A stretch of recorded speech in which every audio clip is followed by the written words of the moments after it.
ഇപ്പോൾ CN രാമചന്ദ്രൻ നായർ മാധ്യമങ്ങളെ അത് പിന്നെ കോടതി കമ്മീഷന്റെ പ്രവർത്തനം തടഞ്ഞു. അത് കഴിഞ്ഞ് ഇപ്പം രണ്ടാമത് ഡിവിഷൻ ബെഞ്ചിൽ പോയപ്പോൾ അപ്പീൽ പോയപ്പോൾ ഡിവിഷൻ ബെഞ്ച് സ്റ്റേ ചെയ്തു സിംഗിൾ ജഡ്ജിനെ.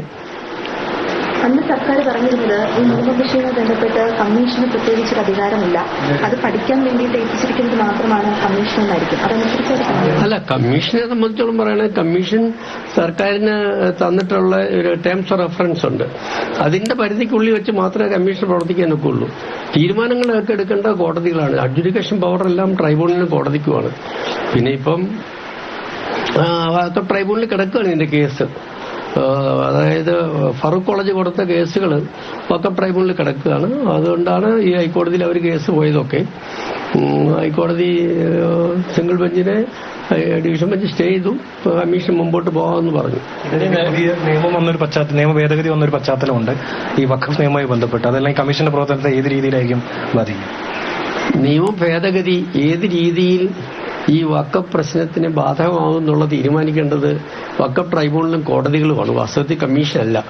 പിന്നെ ഒരു വലിയൊരു അമെന്റ്മെന്റ് എന്ന് പറയുന്നത് വഖഫ് ട്രൈബ്യൂണലിന്റെ ഓർഡർ നേരത്തെ ഫൈനലായിരുന്നു. ഇപ്പൊ അതിന് മുകളിലേക്ക് ഹൈക്കോടതിയിലേക്ക് അപ്പീലുണ്ട്. അതുകൊണ്ട് ഒരു ലെയർ വലിയ അപ്പീലുണ്ട് ഹൈക്കോടതിയിലേക്ക്. അതുകൊണ്ട് വലിയൊരു ആശ്വാസമാണ് അത് പാർട്ടി. ഇപ്പോൾ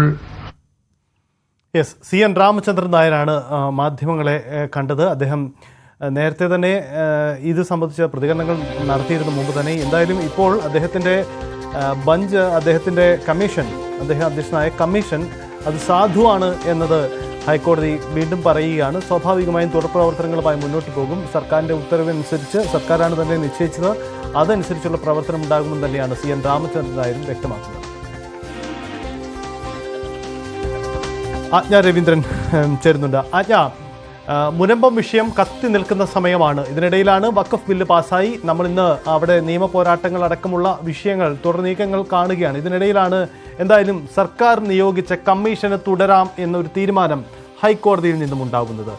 ഈ വിഷയത്തോട് മറ്റെന്തെങ്കിലും പ്രതികരണങ്ങൾ മുനമ്പം ഭാഗത്ത്, ആളുകളുടെ ഭാഗത്തു നിന്നോ അല്ലെങ്കിൽ ഇതുമായി ബന്ധപ്പെട്ട് നിൽക്കുന്ന ആളുകളിൽ നിന്നും ഉണ്ടാകുന്നുണ്ടോ? ഇന്ന് കോടതിയിൽ നടന്ന നീക്കങ്ങൾ അത് എന്തായിരുന്നു?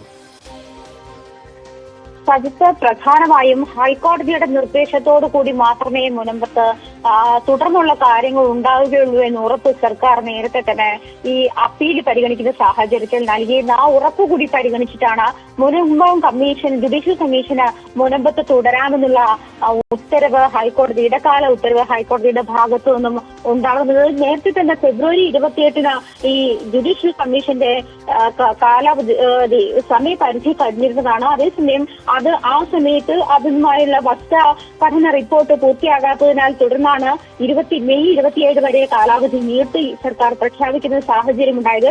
അതേസമയം വഖഫ് ട്രിബ്യൂണലിൽ കേസിരിക്കുന്ന സാഹചര്യത്തിൽ മുനമ്പത്ത് കമ്മീഷന് തുടരാനുള്ള അധികാരമില്ല എന്നായിരുന്നു ഹൈക്കോടതി സിംഗിൾ ബെഞ്ചിന്റെ ഉത്തരവ്. അങ്ങനെയായിരുന്നു. ജസ്റ്റിസ് CS ലയസിന്റെ ഉത്തരവായിരുന്നു അത്. അതിന് അപ്പീലായിട്ടാണ് സർക്കാർ ഹൈക്കോടതിയിൽ എത്തിയത്. ആ സമയത്ത് അപ്പീൽ പരിഗണിക്കുന്ന സമയത്ത് തന്നെ ഹൈക്കോടതി മുനമ്പത്ത് ഭൂമിയുടെ കാര്യത്തിൽ പോംവഴികളുണ്ട് സർക്കാരിന്റെ കൈവശം, അതിന് ഈ വഖഫ് പഠന റിപ്പോർട്ട് പൂർത്തിയാക്കേണ്ട സാഹചര്യമുണ്ട്. നേരത്തെ തന്നെ മുനമ്പം കമ്മീഷൻ ഇതുമായി ബന്ധപ്പെട്ടുള്ള പഠനങ്ങൾ അല്ലെങ്കിൽ തെളിവെടുപ്പുകൾ തുടങ്ങിയ കാര്യങ്ങളൊക്കെ നടത്തിയിരുന്നു. ഇതുമായി ബന്ധപ്പെട്ട റിപ്പോർട്ട് സമർപ്പിക്കലായിരുന്നു മുനമ്പം കമ്മീഷന്റെ ഭാഗത്തുനിന്നും ബാക്കിയുണ്ടായിരുന്നത്. ഈ മുനമ്പം കമ്മീഷന്റെ പരിഗണനാ വിഷയങ്ങളും വ്യത്യസ്തമാണ് എന്ന് സർക്കാർ കോടതിയിൽ പറഞ്ഞത്. വഖഫ് ട്രൈബ്യൂണലിന്റെ നടപടികളും പരിഗണനാ വിഷയങ്ങളും വ്യത്യസ്തമാണ്. അതുമാത്രമല്ല, വഖഫ് ട്രിബ്യൂണലിനെ ബാധിച്ചവരെ ഇക്കാര്യം സമീപിച്ചവരെ ഇക്കാര്യം ബാധിക്കുന്ന സാഹചര്യം ഇല്ല എന്നും സർക്കാർ ഹൈക്കോടതിയിൽ വ്യക്തമാക്കിയിരുന്നു. എന്തായാലും മുനമ്പത്തെ ഭൂമിയിൽ ഒരുപക്ഷെ തീരുമാനമെടുക്കണമെങ്കിൽ ഒരു നിയമനിർമ്മാണം തന്നെ നടത്താൻ സർക്കാർ ഒരുക്കമാണ്, തയ്യാറാണ് എന്നുള്ള കാര്യം ഹൈക്കോടതിയെ ബോധ്യപ്പെടുത്തിയിട്ടുണ്ട്. ഈ സാഹചര്യത്തിൽ കൂടിയാണ് ചീഫ് ജസ്റ്റിസ് കൂടി അധ്യക്ഷനായിട്ടുള്ള ഡിവിഷൻ ബെഞ്ചിന്റെ ഇടക്കാല ഉത്തരവ് വന്നിരിക്കുന്ന മുനമ്പത്ത് കമ്മീഷന് തുടരാം. ഇതിനുള്ള തുടർ പ്രതികരണങ്ങൾ ഉണ്ടാകുന്നുണ്ട്. അത് മാത്രമല്ല, ഈ മുനമ്പത്ത് കമ്മീഷന്റെ പരിധി, അതായത് വേനലവധിയോട് അടുത്ത ആഴ്ച വേനലവധി സർക്കാർ ഹൈക്കോടതി വേനലവധിയിലേക്ക് പോവുകയാണ്. അതുകൊണ്ട് തന്നെ ജൂൺ മാസത്തിലായിരിക്കും ഇതിന്റെ തുടർ നടപടികൾ ഉണ്ടാവുക. അപ്പോൾ മെയ് 27 ഈ ജുഡീഷ്യൽ കമ്മീഷന്റെ കാലാവധി അവസാനിക്കും. ആ ഒരു സമയപരിധി കൂടി സർക്കാർ സർക്കാരിന് അനുവദിച്ചു കിട്ടുകയാണ്. സർക്കാർ നിർദ്ദേശിച്ചിട്ടുള്ള, അതായത് മുനമ്പത്തെ ഭൂമിയിൽ പരിഹാരങ്ങൾ ഉണ്ടാക്കാൻ സർക്കാരിന് പോംവഴികളുണ്ട് എന്നുള്ള സർക്കാരിന്റെ നിർദ്ദേശങ്ങൾ എന്തൊക്കെയാണ്? ഈ നിർദ്ദേശങ്ങളൊക്കെ ഹൈക്കോടതിയുടെ മുന്നിൽ സമർപ്പിക്കാൻ ഒരു സമയം കൂടിയുണ്ട്. അതുമാത്രമല്ല, ഈ നിയമപ്രകാരമുള്ള സാധ്യതയും സർക്കാർ പരിശോധിക്കുന്നുണ്ട്.